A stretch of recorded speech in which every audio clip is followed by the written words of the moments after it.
Everyone knows the story of the 300 Spartans, the narrow pass, the overwhelming odds, the legendary last stand that echoed through eternity. But here is what most people do not know. The 300 Spartans were not alone. Standing beside them in that final, desperate, bloody hours at the hot gates was another group of warriors, 700 men from a small Greek city called Thespiae. Men who had no divine oracle pushing them toward glory, no centuries of warrior tradition telling them this was their destiny, no legendary reputation to uphold. They stayed, they fought, they died, every single one of them. And for 2,500 years, history has barely remembered their names. This is the story of the 700 Thespians, the forgotten heroes of Thermopylae.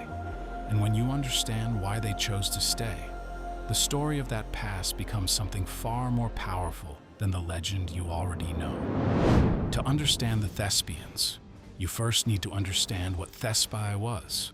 Thespiae was a small city in the region of Boeotia in central Greece. It sat in the shadow of Mount Helicon, a modest, unremarkable settlement compared to the towering prestige of Sparta or the intellectual glory of Athens. Thespiae was not a military superpower. It did not have Sparta's centuries of warrior breeding. It did not have Athens' powerful navy or its vast financial resources. It was a small agricultural community of ordinary Greek citizens, farmers, craftsmen, merchants, men who trained as soldiers when needed, as all Greek city-states did, but who were not professional warriors by any stretch of the imagination. And yet, in the summer of 480 BC, the men of Thespiae would perform one of the greatest acts of voluntary sacrifice in the entire history of warfare. To understand why, you need to understand what Xerxes meant for a city like Thespiae. When the Persian army began its march into Greece, Xerxes made his intentions toward resistant Greek cities perfectly clear. He was not interested in negotiation. He was not interested in tribute alone. He wanted total submission, the complete and utter surrender of Greek independence, Greek culture, and Greek identity. Cities that resisted were destroyed, their populations enslaved or massacred, their temples burned to the ground. For Thespiae, the situation was particularly dire. Thespiae sat directly on the path that a Persian army marching south would have to take after breaking through Thermopylae. There was no natural defense around it, no walls strong enough to hold back a force of that size, no mountains to hide in, no sea to escape to. If the Persians broke through the pass, Thespiae was finished, not defeated, not occupied, finished. The Thespians knew this. Their commander, Demophilus, knew this. And so when Leonidas marched north toward Thermopylae, gathering allies along the way, the Thespians sent their finest fighting men, 700 warriors, to join the Greek defensive force. They did not go reluctantly. Ancient sources are clear on this point. The Thespians went willingly, with full knowledge of what they were marching toward. For the first 2 days of the battle, the Thespians fought alongside the Spartans in the pass. It is important to understand what that fighting actually looked like, because the reality of combat at Thermopylae was nothing like the cinematic vision most people carry from movies and graphic novels. The pass in 480 BC was brutally narrow. Accounts suggest it was at times barely wide enough for a wagon to pass. In some sections, the corridor between the steep cliffs and the sea was no more than a few dozen meters across. The Greeks deployed in a phalanx formation, a tightly interlocked wall of shields and spears that was essentially impenetrable when fighting in confined terrain. The front rank held their spears extended, while the ranks behind pushed forward, adding the weight of multiple rows of men behind each soldier in the front. The Persian soldiers, for all their numbers and individual courage, could not bring their overwhelming advantage to bear in this terrain. They could not outflank, they could not surround, they could only attack directly into the spear points of men who had trained for exactly this kind of fighting. For 2 days, Wave after wave of Persian soldiers crashed against that Greek line and broke. The Thespians rotated through the line alongside the Spartans, Tagians, and other allied forces. They fought in the same relentless grinder that was consuming Persian soldiers at a horrifying rate. They were not the most highly trained warriors in that pass, but they held the line. And then came the night that changed everything. The betrayer's name was Ephialtes. He was a local man from the mountains around Thermopylae who knew every trail, every goat path, every hidden route through the hills. And driven by the prospect of a rich reward from the Persian king, he went to Xerxes' camp and offered to lead the Persian army around the Greek position through a hidden mountain track called the Anopeia Path. Leonidas had known about this path. He was not naive enough to leave his rear entirely unguarded. He had stationed a force of 1,000 Phocian soldiers on the mountain to watch it. But when the Persian immortals, the elite 10,000 warriors who formed the core of Xerxes' professional army, marched through the night guided by Ephialtes, the Phocians heard them coming through the rustle of leaves and the crunch of footsteps in the pre-dawn darkness. The Phocians grabbed their weapons and braced for an assault. The Persians did not even break stride. They fired a volley of arrows into the Phocian position and simply walked around them, continuing down the path toward the Greek rear. The Phocians, believing they were the main target, retreated up the mountain. They would survive the day. The Spartans and Thespians would not. A breathless messenger reached Leonidas before dawn with the news. The flanking force was coming. The trap was closing. The position was lost. What happened next in the Greek camp is one of the most remarkable moments in military history. Leonidas called a council. The situation was brutally clear. With a large Persian force about to appear behind them, the entire Greek army faced annihilation. There was no longer any realistic hope of holding the pass. The question was what to do next. Most of the Allied commanders argued for immediate withdrawal. They had already achieved their strategic objective. They had delayed the Persian advance for over 2 days, buying precious time for the Greek fleet at Artemisium and for the evacuation and preparation of the cities to the south. There was no dishonor in retreating now. Their job was done. Leonidas agreed. He dismissed the bulk of the Greek allied forces, ordering them to march south immediately while there was still time to escape. This decision has sometimes been misunderstood as an act of pride or stubbornness on Leonidas's part, keeping only the Spartans to die gloriously while sending everyone else to safety. The reality is more strategically sophisticated than that. He was preserving the fighting strength of the Greek alliance for the battles that still lay ahead. The living soldiers marching south would be desperately needed at Salamis, at Plataea, and a dozen other engagements in the months to come. But Leonidas himself was not going anywhere. For a Spartan king, abandoning a battlefield position was unthinkable. He was bound by Spartan law, by personal honor, and perhaps most powerfully by the oracle's prophecy, which had foretold that either Sparta would fall or a Spartan king must die. He had known since before he left Sparta that this might be the end. He had chosen men with sons to ensure that Spartan bloodlines would continue. He had understood. Now the moment had arrived. The 300 Spartans would stay. They would hold the pass for as long as possible, giving the retreating allied forces time to escape, and they would die doing it. And then something happened that Leonidas did not order, did not demand, and perhaps did not even expect. The 700 Thespians refused to leave. Their commander, Demophilus, spoke for all of them. Ancient sources record that the Thespians chose to stay voluntarily, that they flatly refused the order to withdraw.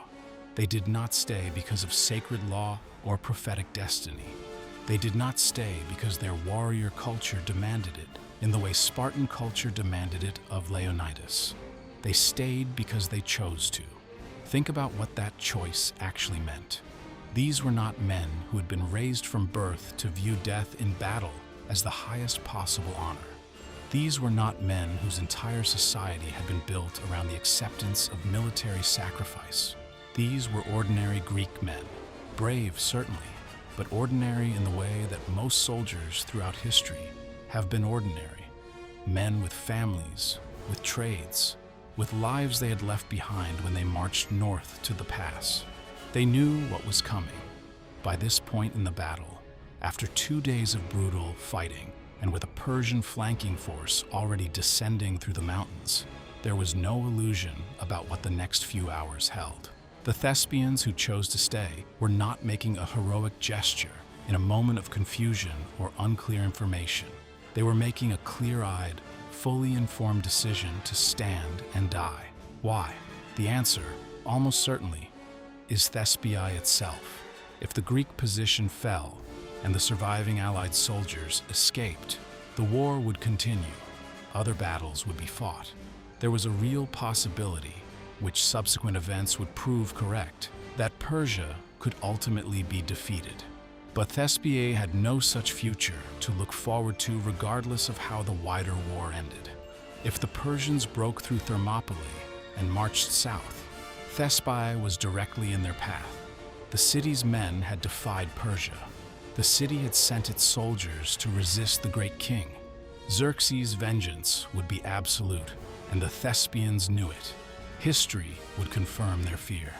After Thermopylae, the Persian army marched directly to Thespiae and burned the city to the ground. The population had already been evacuated, but the city itself was utterly destroyed. The men who stayed in that pass understood that they were not choosing between living and dying. They were choosing between dying at Thermopylae in a stand that might mean something, or dying when the Persians reached their city a few weeks later. They chose Thermopylae. The final battle began on the morning of the third day. Leonidas, knowing the Persian flanking force would soon arrive behind them, made a decision that would be studied by military historians for centuries. Rather than waiting behind the defensive wall the Greeks had rebuilt and reinforced at the narrowest point of the pass, he led his men forward into the wider section of the pass, where there was more room to maneuver. This was not desperation. It was tactics. In the wider section, the Spartans and Thespians could form a larger front and cut down more Persians before the end came. They were not trying to survive. They were trying to kill as many of the enemy as possible with the time they had left. What followed was one of the most ferocious last stands in military history. The Greeks fought with a controlled fury that shocked even the veteran Persian soldiers facing them. Herodotus writes that they fought with their spears until their spears broke, then with their swords until their swords shattered, then with their hands and their teeth. These were not men fighting with any hope of survival. They were men who had already accepted death and had made peace with it, and who now only wanted to make their deaths count for as much as possible in Persian blood. Leonidas fell in the thick of the fighting. The moment he went down, a brutal struggle erupted around his body. Both sides understood the symbolic importance of the Spartan king's remains. The Persians wanted to take it as a trophy of their victory. The Spartans and Thespians wanted to protect it from desecration. The fighting around Leonidas's corpse was savage, even by the standards of what was already a savage day. The Greeks eventually retrieved the body and carried it with them as they were pushed backward by the sheer weight of Persian numbers.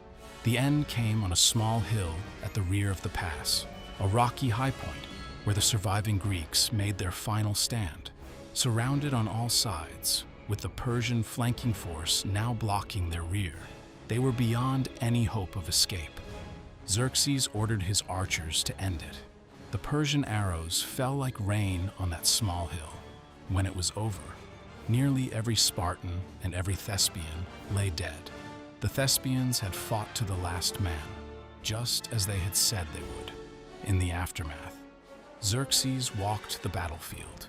He was furious, not with the Greeks, whose courage even he could not entirely deny, but with the casualties his army had suffered. Herodotus claims that Xerxes ordered his own dead to be hidden in mass graves, before letting his soldiers view the battlefield, so that the staggering Persian losses would not destroy what remained of his army's morale. His treatment of Leonidas's body became infamous across the ancient world. The Spartan king's corpse was decapitated and crucified, a deliberate act of desecration that Greeks everywhere understood as an outrage. Even by the brutal standards of ancient warfare, mutilating the body of a fallen king was considered a mark of barbarism. No such records describe what happened to the Thespian dead. They were simply left on the battlefield, anonymous in death as they had been in life, at least as far as the historical record was concerned. In the weeks that followed Thermopylae, the war continued to turn. The Greek navy, given precious time by the sacrifice at the pass, fought the Persians to a strategic standstill at Artemisium. Then, in the narrow straits near the island of Salamis, the Athenian admiral Themistocles lured the Persian fleet into exactly the kind of confined waters where the Greeks' superior seamanship could negate the Persians' numerical advantage, the same principle that had worked so devastatingly at Thermopylae. The Persian navy was shattered at Salamis. Without naval support, Xerxes could not safely supply his army in Greece through another winter. He withdrew with much of his force back to Persia, leaving a large contingent under his general Mardonius to continue the campaign. The following year, at the Battle of Plataea, a unified Greek army crushed what remained of the Persian land forces and ended the invasion for good. The 3-day delay at Thermopylae had not won the war by itself, but it had bought the time that made all of these subsequent victories possible. It had demonstrated that Persian soldiers could be beaten by Greeks fighting on the right ground, and it had transformed the morale of the Greek alliance from fragile and fearful to something approaching the righteous fury of men who had seen what real sacrifice looked like. The 300 Spartans gave them that fury. So did the 700 Thespians. After the war, the Greeks honored their dead at Thermopylae with monuments and inscriptions. The most famous epitaph, attributed to the poet Simonides and written to honor the 300 Spartans, has echoed through history for 2.5 millennia. Go tell the Spartans, stranger passing by, that here, obedient to their laws, we lie. For the Thespians, Simonides wrote a separate epitaph, less famous, but equally powerful. These men gave their dear lives to defend the sacred soil of Hellas. No elaborate legend grew up around the Thespians. No oracle had predicted their sacrifice. No ancient warrior code had demanded it. No Hollywood film would carry their story to millions of people around the world. They simply chose to stay. And they died. History has been somewhat unfair to them, in the way that history is often unfair to those who sacrifice without the benefit of a famous name or a powerful state to keep their memory alive. Sparta had poets and historians who made sure Leonidas and his 300 were never forgotten. Thespiae, burned to the ground by Xerxes' army within weeks of the battle, could barely keep its own population alive, let alone preserve the legend of its fallen warriors. There is something worth sitting with in all of this. The 300 Spartans are remembered as the ultimate symbol of courage against impossible odds, and that is entirely deserved. Their sacrifice was real, their courage was extraordinary, and the legend that grew from Thermopylae shaped the values of Western civilization in ways that still echo today. But the 700 Thespians represent something slightly different, and in some ways, something even more profound. The Spartans stayed because their entire culture demanded it. They had been raised from birth to view this exact moment as the highest possible expression of everything they were. Dying at Thermopylae was, in a very real sense, what Leonidas and his men had been trained for their entire lives. The Thespians stayed because they decided to. No prophecy, no sacred law, no centuries of warrior culture pushing them forward. Just a decision made by ordinary men in extraordinary circumstances. A decision to stand and die in a place where they believed it mattered. besides soldiers they barely knew, for a city that would be burned before the smoke of the battle had even cleared. That kind of courage does not have a name as famous as Leonidas, but it is no less real, and perhaps it is time that the 700 finally receive the recognition they earned in blood on that narrow strip of ground between the mountains and the sea. Men who chose to become immortal in the only way available to them, by refusing to leave. The hot gates fell on the third day. The Persian army marched south. Thespiae was burned, and for 2,500 years, the world told the story of 300, but there were 700 others. They made the same choice, they paid the same price, and they deserve to be remembered. There is one final detail that history has preserved about the Thespians at Thermopylae, and it is perhaps the most quietly devastating of all. After the battle, the Greeks who survived went on to fight at Salamis and Plataea, and ultimately drove the Persians from their land.